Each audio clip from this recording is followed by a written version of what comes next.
कक्षा 9 में पढ़ने वाले प्यारे छात्र छात्राओं, आपको सस्नेह आशीर्वाद है। आज हम आपके लिए हिंदी विषय में एक दान शीर्षक कविता है, इसको हम लेकर के आए हैं। और इस दान कविता के जो लेखक का नाम है सूर्यकांत त्रिपाठी निराला।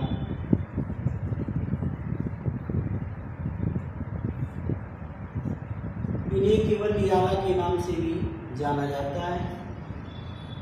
ये छायावाद के 4 स्तंभों में से एक है। 4 स्तंभ कौन कौन से हैं? प्रसाद, पंत, निराला और महादेवी वर्मा। ये 4 स्तंभ के रूप में प्रसिद्ध हैं। तो इसमें से सूर्यकांत त्रिपाठी निराला के बारे में हम लोग आज यहाँ देखेंगे। क्योंकि यह कविता दान शीर्षक से संबंधित है, तो इसके जो लेखक है सूर्यकांत त्रिपाठी निराला, इनके जीवन के बारे में थोड़ा सा हम ध्यान करेंगे। सूर्यकांत त्रिपाठी निराला का जन्म सन 1897 ईस्वी बंगाल के महिसादर राज्य के मेदिनीपुर जिला में हुआ था। इनके पिता का नाम पंडित राम सहाय त्रिपाठी था। बाल्यकाल में ही इनके माता पिता की साया इनके ऊपर से हट गया, यह छाया उठ गया, जिससे इनकी शिक्षा बहुत ही दिक्कत में हुई। और इनकी प्रारंभिक शिक्षा राज्य के विद्यालय में ही हुई। बाद में इनकी शिक्षा और भी चलती रही, लेकिन इनको जो शौक था सबसे ज़्यादा कुश्ती का और घुड़सवारी का, इसकी वजह से पढ़ाई इनका पूरा नहीं हो सका था। परिवार के भरण पोषण के लिए उन्होंने राज्य में ही नौकरी करने शुरू कर दिए और स्थिति थोड़ी सी अच्छी हुई तो इनकी शादी मनोहरा देवी के साथ हुई, जिनसे एक पुत्र और एक पुत्री, 2 संतान की प्राप्ति हुई। लेकिन केवल 2 ही, एक पुत्र और एक पुत्री के बाद से इनकी मृत्यु हो गई, जिससे इनके जीवन में बहुत बड़ा दुखों का पहाड़ आया। धीरे धीरे ये उदास रहने लगे, लेकिन परिवार की स्थिति धीरे धीरे कमजोर भी होती चली जा रही थी। तो इनका संपर्क जो हुआ महावीर प्रसाद द्विवेदी से हुआ, और महावीर प्रसाद द्विवेदी की प्रेरणा से उनके संपर्क में आकर के मतवाला तथा समन्वय नामक ये संपादन पत्रिका का संपादन का कार्य करना शुरू कर दिया। 3 वर्ष बाद ये लखनऊ आ गए और लखनऊ से गंगा पुस्तक माला का संपादन करना शुरू कर दिए, और उसके बाद से सुधा पत्रिका का भी उन्होंने संपादन किया। पुत्री सरोज की मृत्यु अचानक हो जाती है, तो उसके वियोग से पूरी तरह से व्यतीत होकर के, दुखी होकर के, उसकी याद में सरोज की स्मृति की कविता लिख डाले।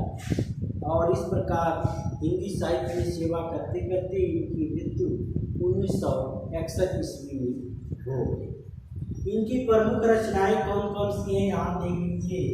राम की शक्ति पूजा, परिमल, गीतिका, तुलसीदास, अनामिका, सरोज स्मृति, कथा साहित्य, अपरा, अलका, प्रभावती, चमेली, तुलसीदास, अरिमा, अर्चना आदि इनकी प्रमुख रचनाएं हैं। और भी रचनाएं हैं, आप अपनी किताब से देख सकते हैं।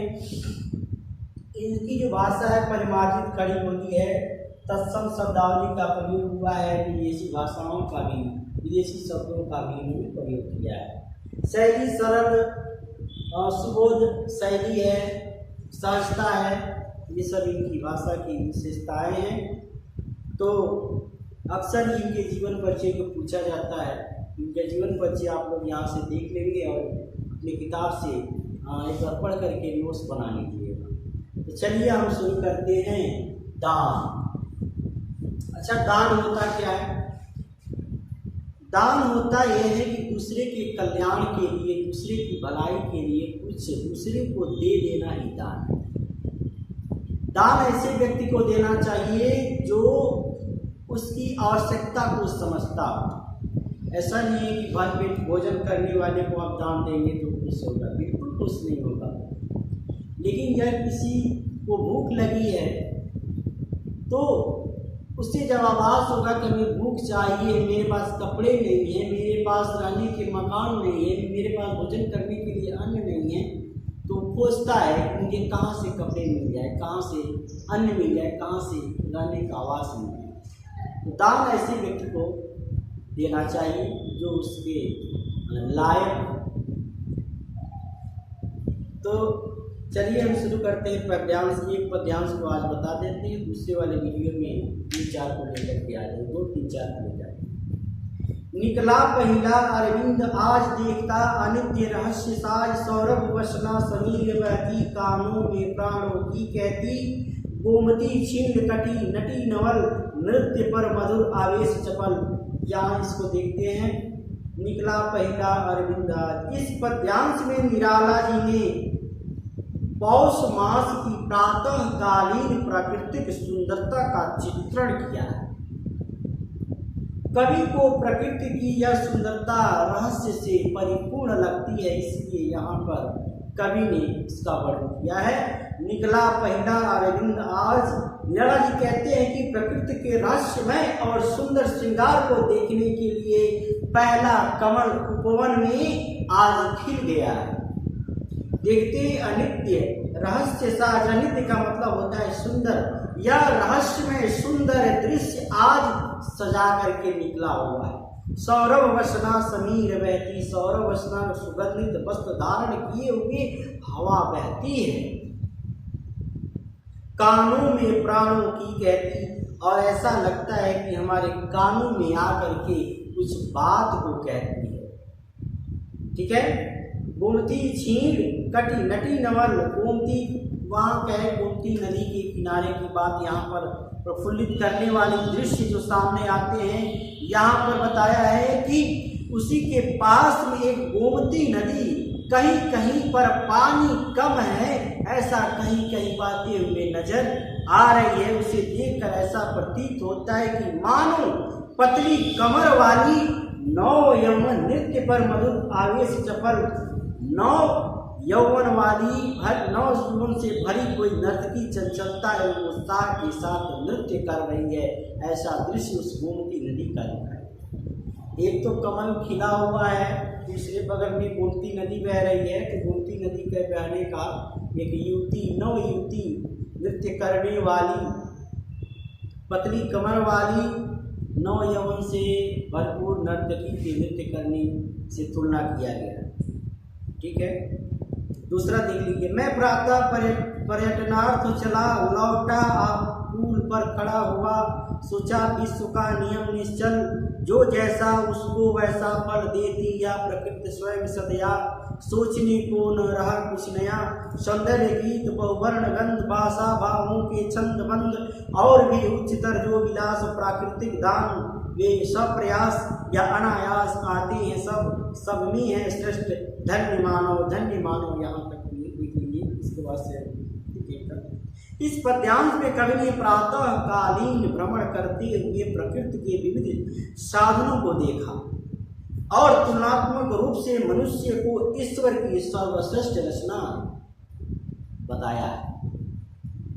निराला जी कहते हैं कि मैं प्रातः पर्यटनार्थ निकला, सुबह मैं टहलने के लिए निकला था, लौटा पुल पर खड़ा हुआ, और लौट कर आकर के एक पुल पर खड़ा हुआ, सोचा विश्व का नियम निश्चल, सोच रहा था कि यह विश्व का कितना सुंदर नियम है, निश्चय वाला नियम है कि मनुष्य जैसा कर्म करता है वैसा ही उसको फल मिलता है।